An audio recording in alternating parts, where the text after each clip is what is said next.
Which identity for Australians? What will happen to Australian identity? Can it transform? Will new identities emerge?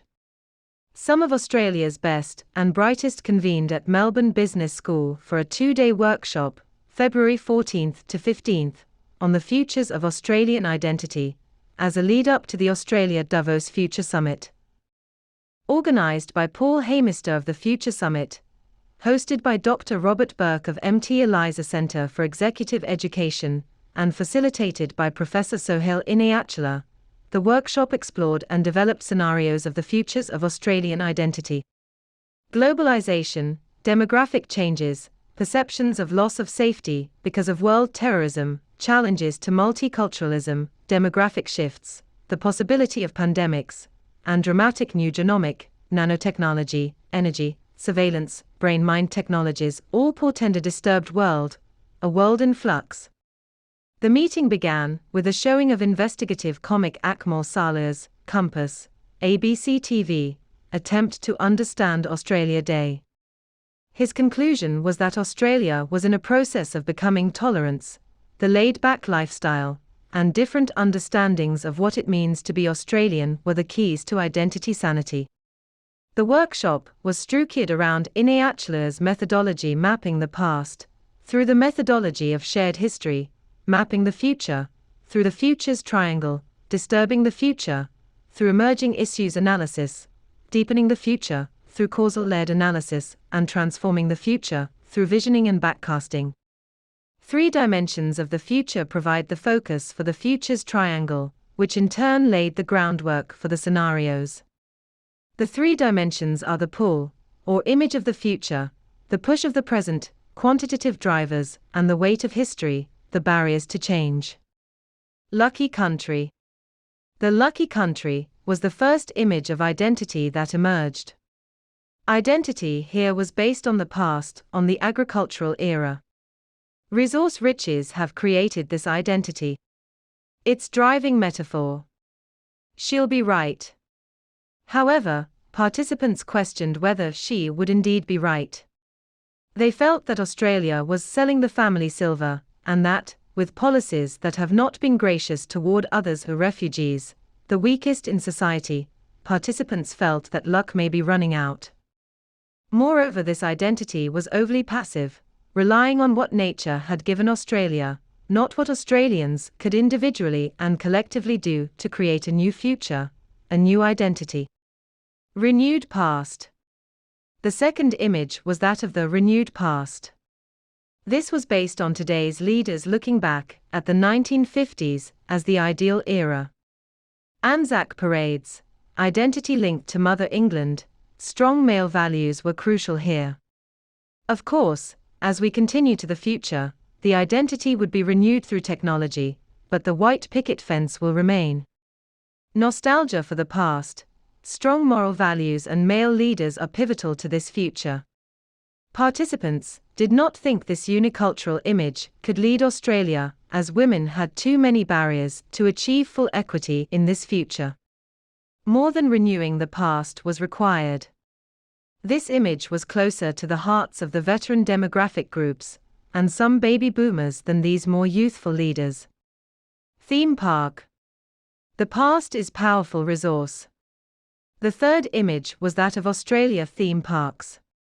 Identity here was disparate, fossilized yet respectful of multicultural Australia, but it is not dynamic.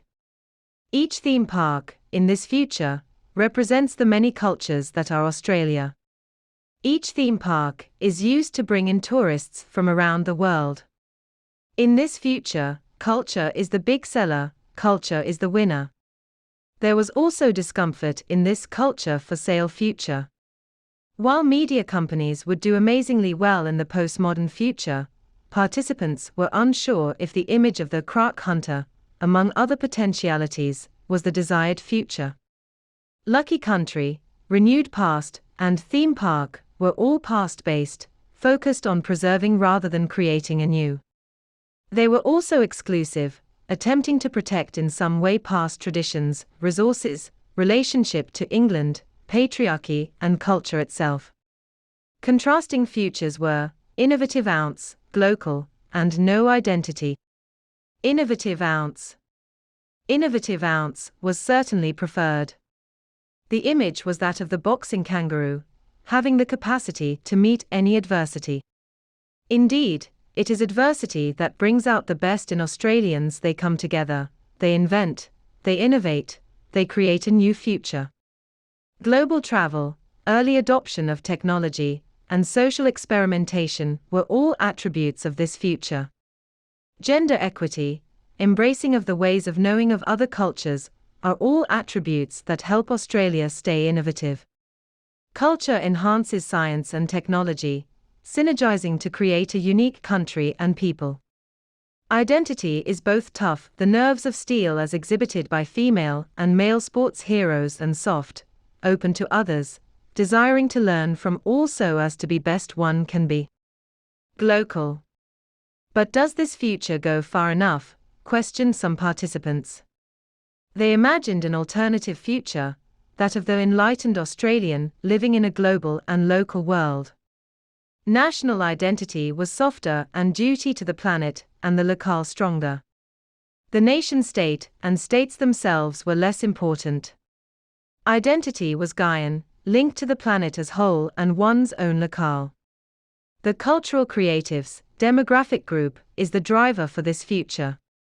Sustainability, spiritual values, global governance were key values in this gentler future.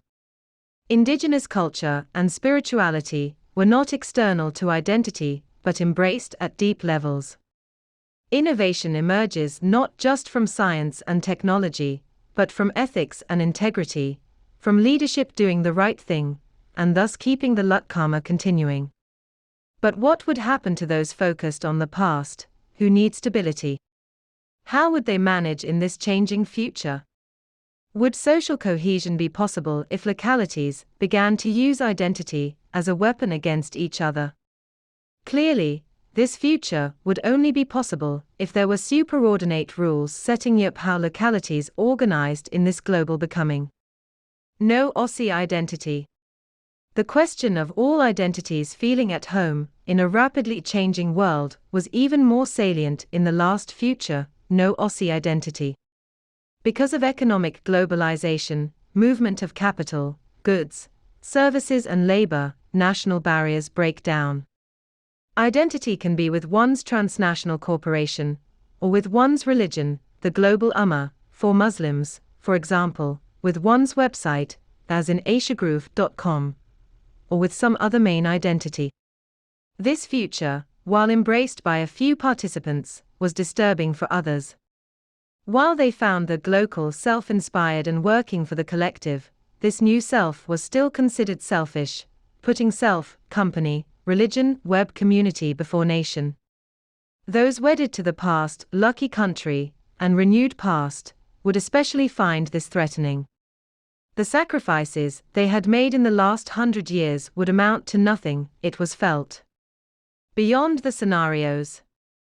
These images of the future were then tested using a range of different methods, including emerging issues analysis, to discern how new technologies might change these futures. The double variable scenario method was used to test if new futures would emerge. This method used inclusion and exclusion on one axis, and stable and disturbed on the other axis. The images made a good fit with this analysis. Lucky country and renewed past were based on stable exclusionary worlds. Glocal was inclusionary and future-oriented. Innovative ounce was based on future orientation, but there would be some clear winners, the emerging knowledge economy and those who could adapt, whose identity was less rigid, and losers, those who yearned for the gold old days. The theme park future was past-oriented and inclusionary, as all cultures were part of Australia, but in an ossified way. No Australian identity was extreme inclusionary to those who could make the shift, but excluding those who held on to the nation-state. The preferred future. When participants voted on their preferred future, the loading was strong toward innovative ounce and glocal. Both involve the current identity to use the past stories of meeting adversity, as well